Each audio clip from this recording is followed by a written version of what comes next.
So why it has been titled as a Supreme Revenge, my best guess is this has something to do with Robert Bork.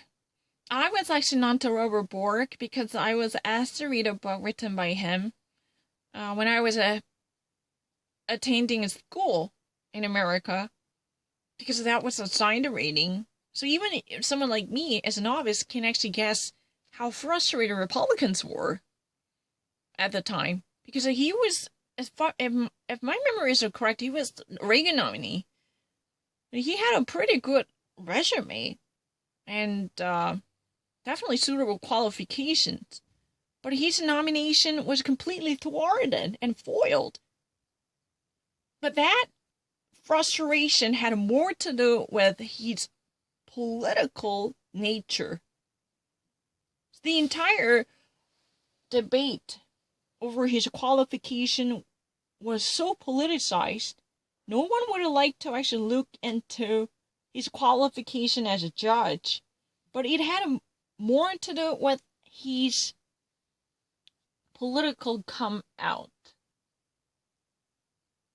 Because he actually made his coming out to be devout, pro-life legal scholar and a jurist against the landmark he's called Roe v. Wade, and he was a staunch stalwart in defense of conservative ideas and ideologies. That completely shut the door down on his future as the possible justice of the U.S. Supreme Court. And ever since that, the course on balance, leaning towards the left, had never been shifted. Maybe there would be a little bit of baby steps or a tiny agitation. One more judge would be added to shake up the tiny balance precariously maintained or preserved. Maybe. But that swing has never been fully or dramatically moved to the right side.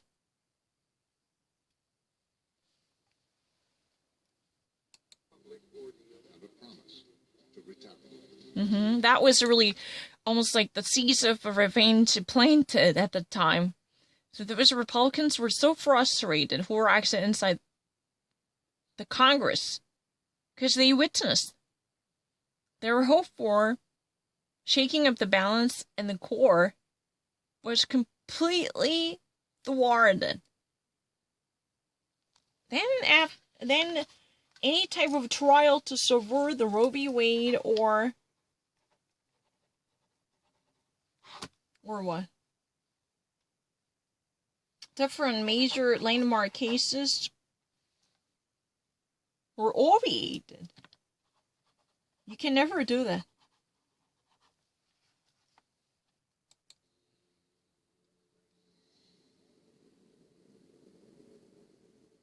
Foreshadowing of what could be one of the great Supreme Court. The decades-long judicial wars started at the Reagan White House.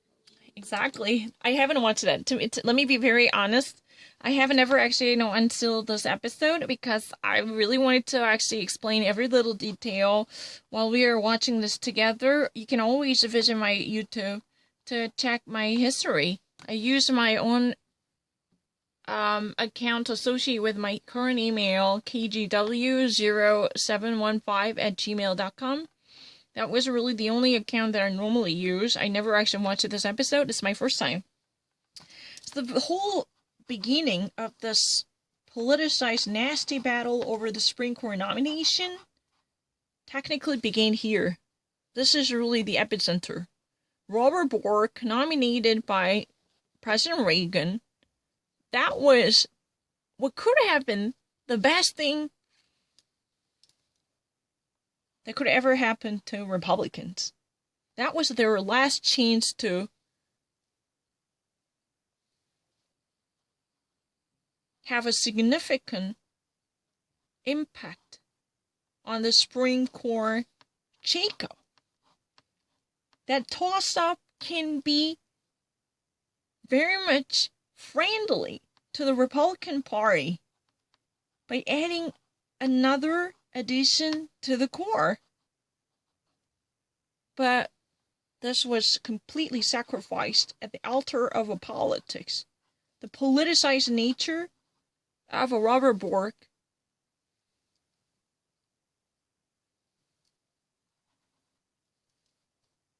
defeated him and his ambition.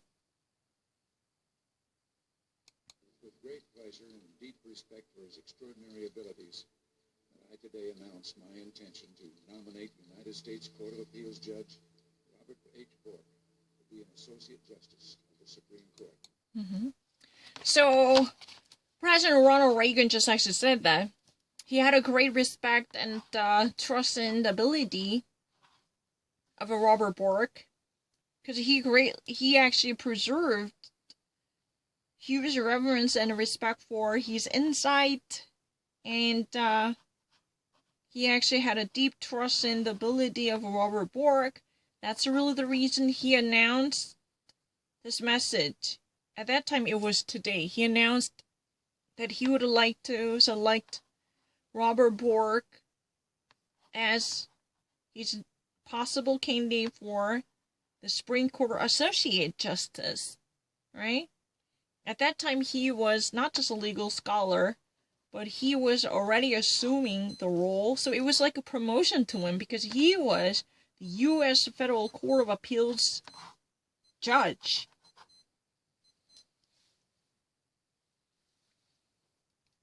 I thought, well, this man is an ideal person to be on the Supreme Court. Judge Bork, widely regarded as the most prominent and intellectually powerful advocate of judicial restraint. So Bork has been actually known as the most powerful and intellectually capable man who could actually, advocate this school of thought called the judicial restraint. Judicial restraint means it's quite different from judicial originator, to tell the truth. But judicial restraint, if I ever actually mention what's at stake first, judicial restraint is really the viewpoint favoring the limited interpretation allowed. So no judge can, or no justice can possibly read something more into the Constitution or from the Constitution than what could have been intended by the framers. There should be a editing restraint which would limit the independent power of each justice and judge in the judicial system. That would give a greater power to the document called the Constitution by respecting and upholding the presumably and possibly the most original form of it. But this is quite different from originalism. Sort of the hallmark of ultra-conservative legal thought. This was going to dramatically change the court. It was going to change it in a far more conservative way. So he was actually the hallmark of the almost like ultra-conservative justice ideal.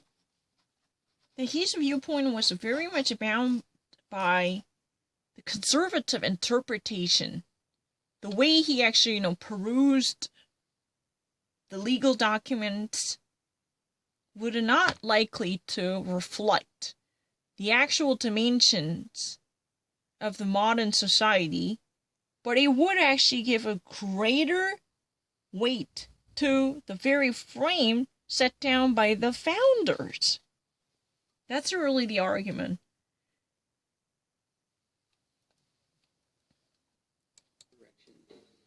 Reagan had already successfully appointed conservatives to a court he considered too liberal. Sandra Day O'Connor, William Rehnquist, elevated to Chief Justice, Antonin Scalia. And now, with the retirement of Lewis Powell, Reagan could secure conservative control of the court. So this was an So Reagan already actually secured a pretty good additions from the conservatives to the Supreme Court. But later, those two choices were somehow a little bit disappointing. Except Antonin Scalia, who was a really staunch conservative and judicial. He's not judicial restraint. He's not known for judicial restraint, but he was more like original constitutional reader.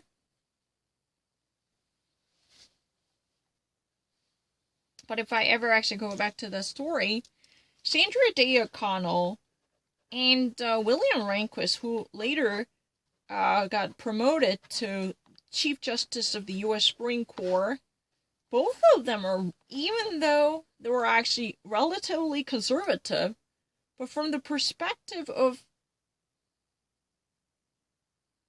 the Reagan-esque morality, their beliefs are too moderate.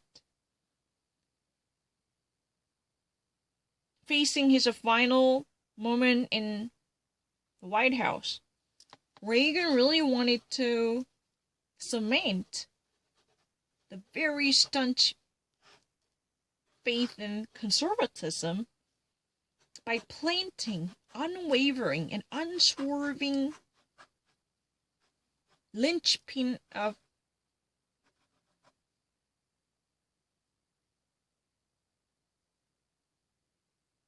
the right-wing ideology. He wanted to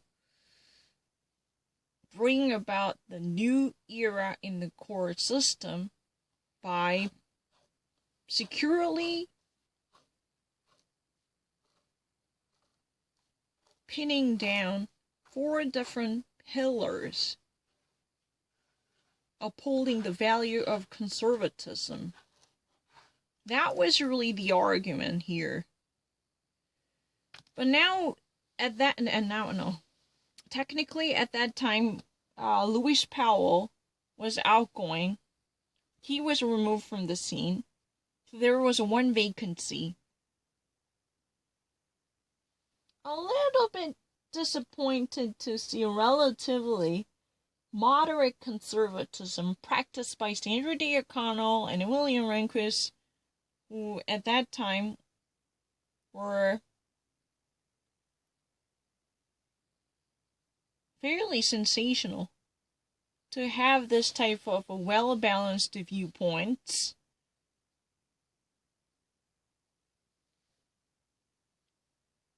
Reagan hoped he could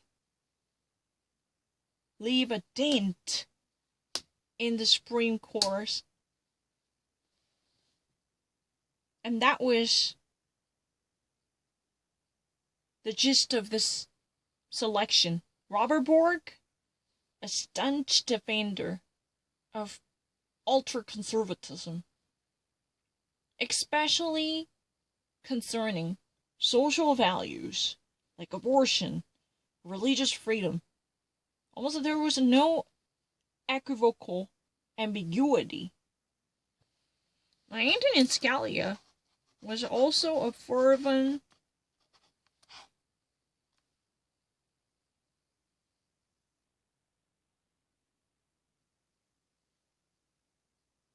advocate of the original text of the Constitution.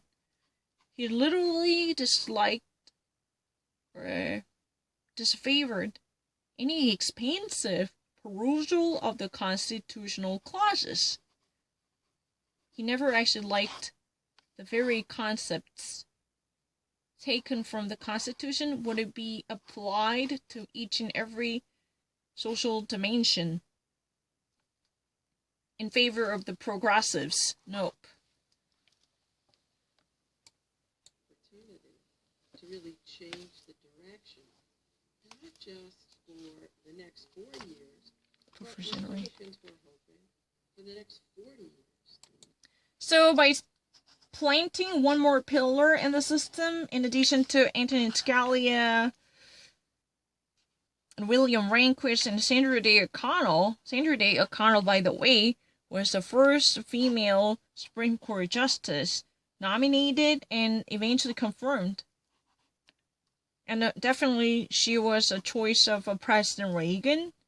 But Republicans, with another addition to the Supreme Court, they wanted to actually see this not as a 4-year lasting or 8-year lasting change, but they wanted to secure this preservation of conservative values for 40 years to come.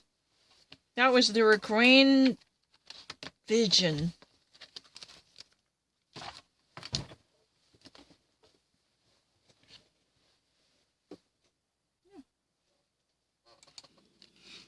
Reagan's Attorney General made a phone call to Capitol Hill. He wanted to alert one powerful Democratic senator.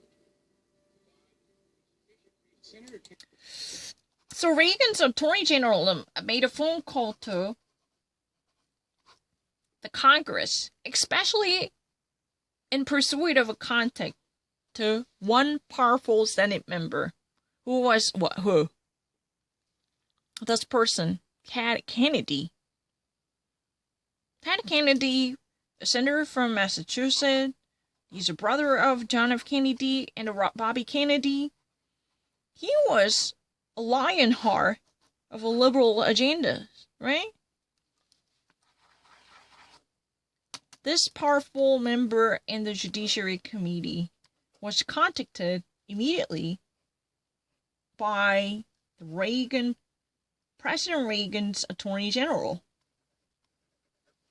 Hold on a second. Let me actually put up.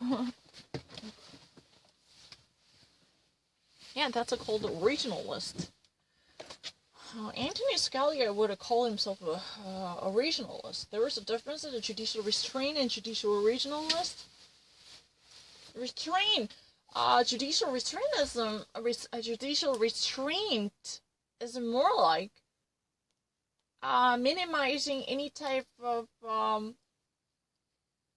unnecessary expansion of the constitutional perusal. And the judicial regionalism is more like preserving the presupposed form of the Constitution in search of the intentions and the purposes put down by the original authors. I mean, it's really like, with all due respect, everything should be read in accordance with the original authors of the Constitution. There's a little bit difference there, but let me actually go to the bathroom if you don't mind.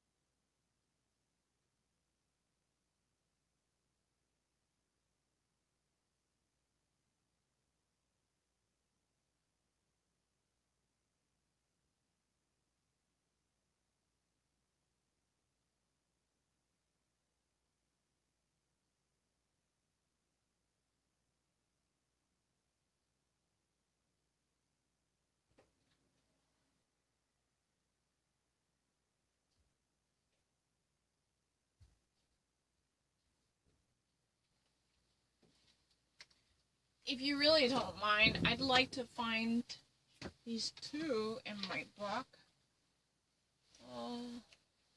Because I really actually possess one book about the Supreme Court, and I'd like to find its real definition.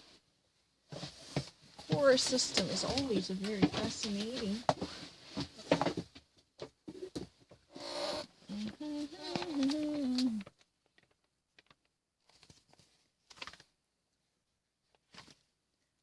Yeah, I know.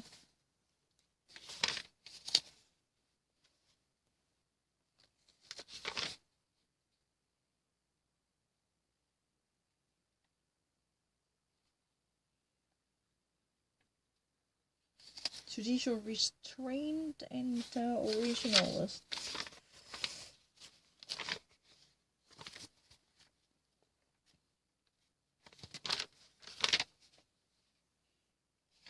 Originalists. 547.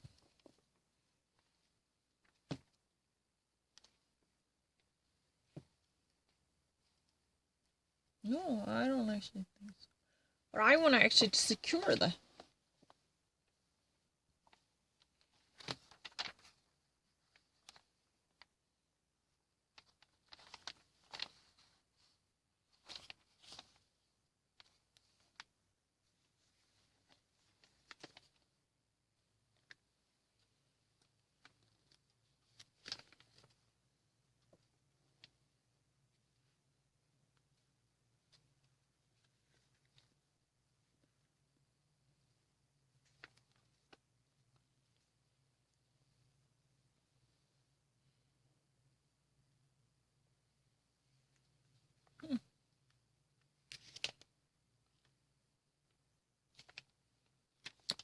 Regional intent or understanding.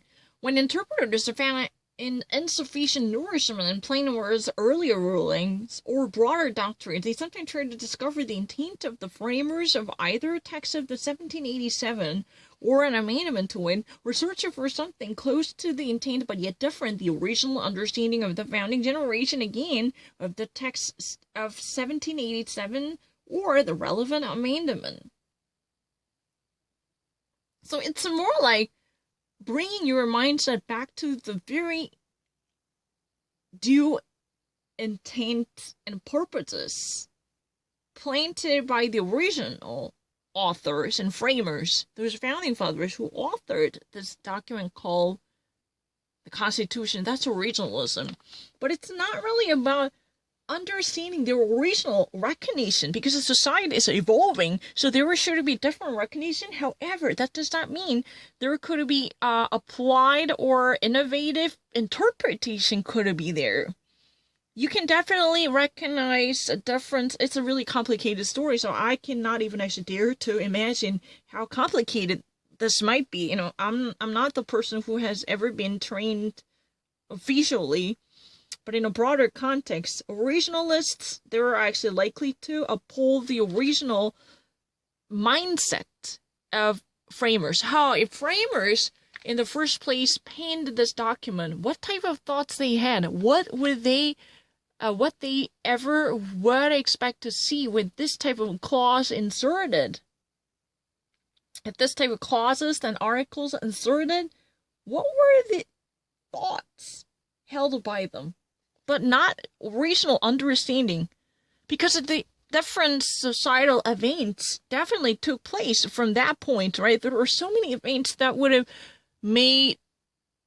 actually make our current situation almost unthinkably different from those in 1787 or in the past, right? That's the reason there should be recognition for a change and innovation.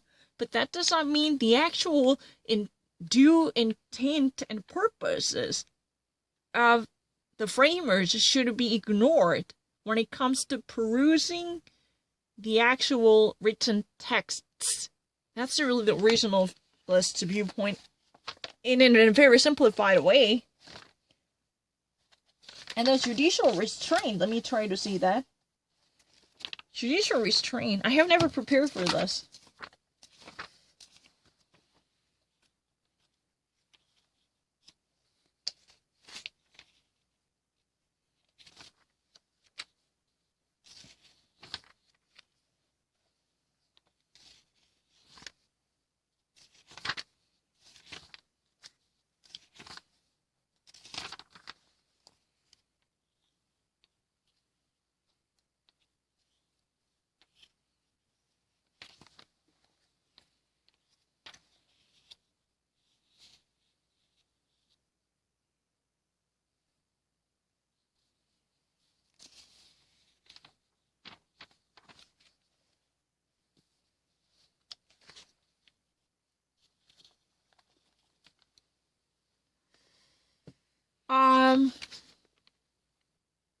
Judicial restraint is a term that translates as agree with me on social and political issues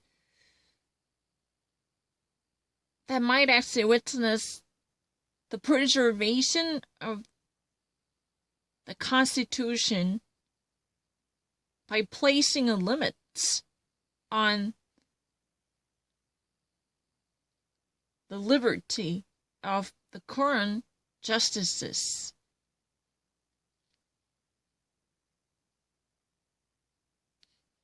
And let me find more definitive one.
There's nothing that is that different from my previous viewpoints from my book. I cannot actually find anything that might actually be mentioned here additionally.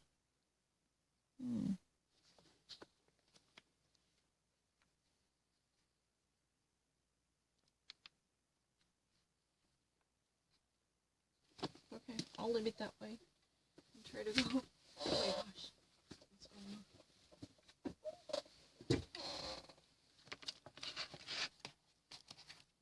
Keep watching.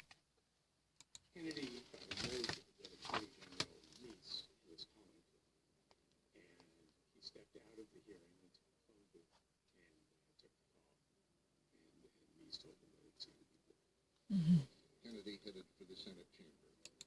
So Kennedy was really the first person who was actually notified on this nominee.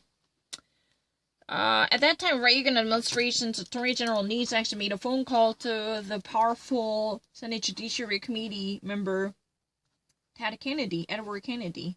Both are the same. So he actually, in the first place,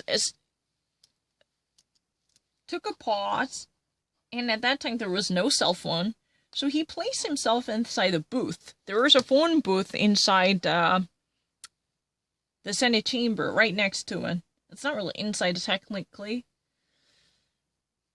Along the periphery of the Senate chamber, there were available payphone type of phone booths are there, but not payphone. But if you cannot imagine that there is really a stalls lining up, because at that time there was no mobile or cell phone, so you have to actually go inside the phone booth and you have to pick up the phone. Because, there would be a person who's been picking up the phone. They were going to arrange that type of phone conversation. Because not every day there will be a senator to get the phone, right? So he was eventually reached. So he actually learned the choice of President Reagan would be Robert Burke at the time. The liberal senator from Massachusetts, Burke was a dire threat. For this liberal senator from Massachusetts. I've already explained Lionheart and Brave Heart for the liberal agendas. This was nothing but an ominous threat. Very powerful threat. Because Loberborg represented all things destructive. Almost all things destructive to progressive court. No Roe v. Wade. No separation between church and state. With a serious recognition of religious freedom for non-believers or secular society. Or even actually this would mean serious regressive steps towards the pre-Brown versus Board of Education era. Because he would have probably support racially charged measures. Everything that Bork had written and stood for meant that the civil rights and affirmative action push of the civil rights movement was in danger. Wow. Oh my gosh, he just actually said what I just said before. Everything what Bork stood for throughout his legal career could actually mean the jeopardy of civil rights and affirmative actions and gender equality agendas so far achieved by the progressive court. Think about it. He's really a disaster. If he would ever take up that post, no women's rights, no racial equality, and no separation between church and state, no freedom for non-believers, non-Christian believers, and more of a racial segregation, any type of ominous signs could actually be lurking around. And would it be a matter of time when Robert Bork would be nominated? Oh my gosh. Excuse me, Frederick, I haven't actually watched. You know what? Can you not actually feel that I'm actually following the feeling of it? I'm the one who actually said this ahead of time before this guy. This is really the sign that I'm actually, having my finger on their pulse. How had I ever actually say something ahead of time? 진짜로. 사람들 내가 나 미국 애들 말하는 느낌을 모르지 이래요. 그런데 이거 보면 여기서 진짜 내가 먼저 이거 말했어. 왜냐면 테드 케네디한테는 이 사람 노미니는 정말로 디자스터 너무 끔찍한 일이야. 완전 나이메어. 정말 악몽 같은 일이야. 이 말이 나오는 순간.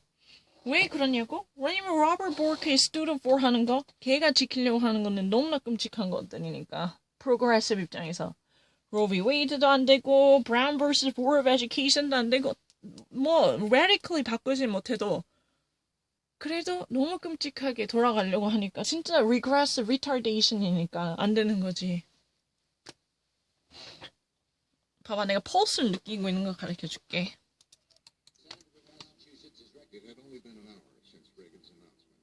Kennedy let the president and Bork know they were in for a fight. Mm-hmm.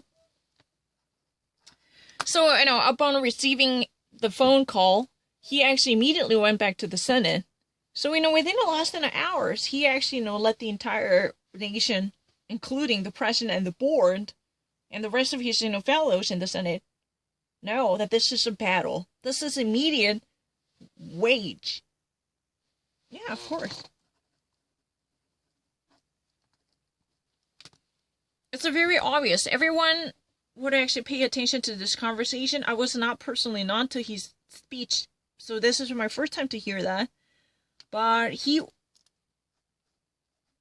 wasted no breath to deliver this urgent news. This means war, quote unquote. I never heard that. Let's try to listen to it. He's very adamant. Mr. President, I oppose the nomination of Robert Bork to the Supreme Court. I urge the Senate to reject it. Mr. President, I actually oppose your nomination to the Supreme Court, and I urge the Senate to reject it. Strike it down. I can never accept it. His qualification can never actually be justified. Those, I decline it, and I ask my fellow senators to do so. That was really the message. Hey, how would you actually let this type of politicized a political figure be the justice who's a judicial temperance, recognized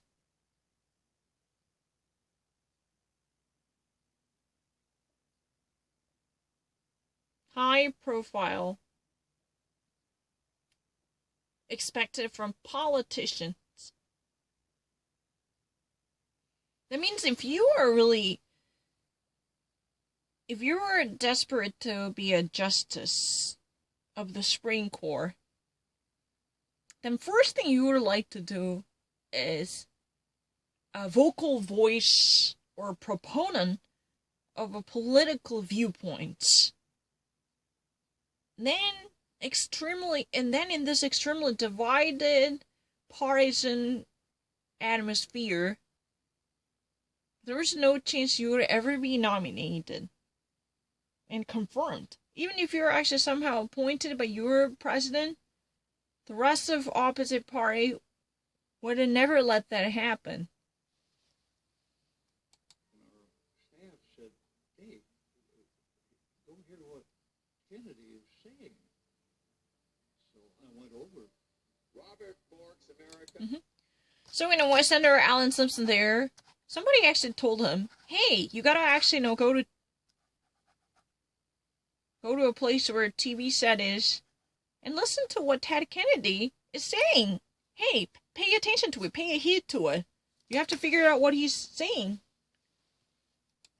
Is a land in which women would be forced into back alley abortions. Blacks would sit at segregated lunch counters. Rogue police could break down citizens' doors. Mm-hmm. So this would actually be the very dreaded viewpoint. If someone like Robert Bork were to be the member of the highest court, then women would be thrown into the backyard of abortion. That means the women would no longer be able to obtain the legal abortions. That means they would probably search for possible services offered in the black market, and their rights are very much compromised, so they're going to probably have no chance to have a legally safeguarded access to abortion. And what's worse, the blacks are now actually enjoying the free opportunity to share the common space with the rest of people, right? But Robert Bork was a segregationist, to put it mildly, but I believe he's a racist. He did not actually believe in the equal opportunity or equality and equity between the white and the colored. He wanted to revive the spirit struck down by the Brown versus Board of Education. He actually had a fervent belief in this nonsensical policy called separate but equal. He wanted to overturn the case to bring us back to the Plessy versus Ferguson. The Plessy versus Ferguson was the last precedent in the U.S. history to uphold this segregation policy, the separate but equal theory, which is not even theory, tell the truth. People say the separate but equal is really ideology and a catchy phrase created by the racists, just simply to justify their pathetic moral tenets, right? Even African Americans were not allowed to share the common spot, or even actually they were not allowed to be educated in the same space. But the sentiment is they're all equally being treated because there would be a similar type of a treatment for even the people of color. That's really their argument. However, with no integration as complete as now, no matter how controversial it might be, there would be no racial equality, right? Oh, this sounds a little over the top. I knew Robert Bork. He'd been a professor of mine. Mm-hmm. To her, this was a little bit over the top. This was a little bit far-fetched.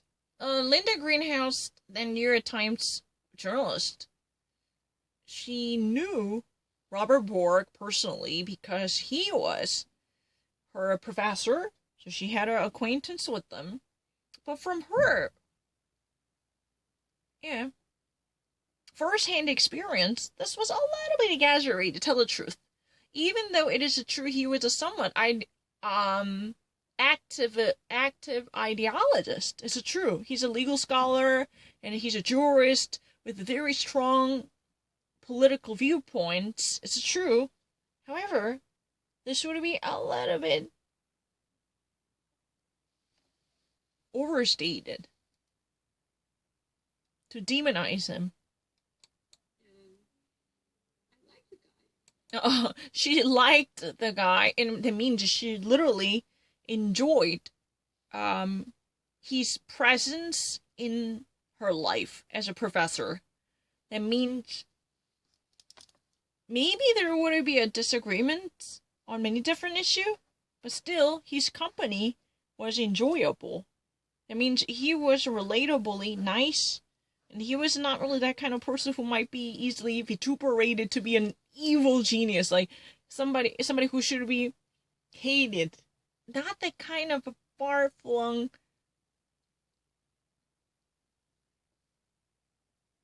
reactionary hardliner. Nope. But certainly my journalistic instinct was, okay, the fight's on, the fat's in the fire, this is really going to be something. Mm-hmm. The fight. But you know what? Even though she personally thought that in that way, he was relatively likable. But if this kind of went on fire, the actual fight would have happened, her journalistic instinct, her occupational gut feeling, and a professionalism truly let her feel for the battle waged by Ted Kennedy. She felt that, oh my god, if this is the case, this would be very interesting and riveting. The readers would be so fascinated to follow every little detail coming from it. If this is going to, be a fire of circuits, and let it actually burn out really quickly. If this is going to be a fire that might actually create a scene, let it take place, no matter what. Because she actually, definitely had a sense of humor, but it definitely fed her journalistic craving, right? She always had an eye for such a spectacular political feud between parties, for sure. This was very great for attention grabbing, and it offers a very high quality and battle involving legal issues, so she was tempted to offer her insights. That was, what kind of gratified her journalistic hunger for this dynamite. Yeah, this is really a blockbuster game. No justice would be better than this injustice. No justice would be better than this injustice. Mm-hmm. I mean, he's really the worst person to actually assume this job. Because he's nomination and confirmation eventually, when he actually gets confirmed, if he ever actually serves a judgeship in the Supreme Court, this means injustice. Because no justice would ever practice this type of a backward thinking to bring our society back to the pre-Roe v. Wade and the pre-Brown versus Board of Education. And it's really going back to the era where no justice was ever solemnly practiced. were executed. It's like, bringing the another dark age. We are actually referring to the dark age in our history, where no minorities except white men can ever live qualitative life because of what Robert Bork stood up for. What to paint this type of drastic dark picture. That's really the argument. Here, but let me go get some coffee if you don't mind. I have to guzzle.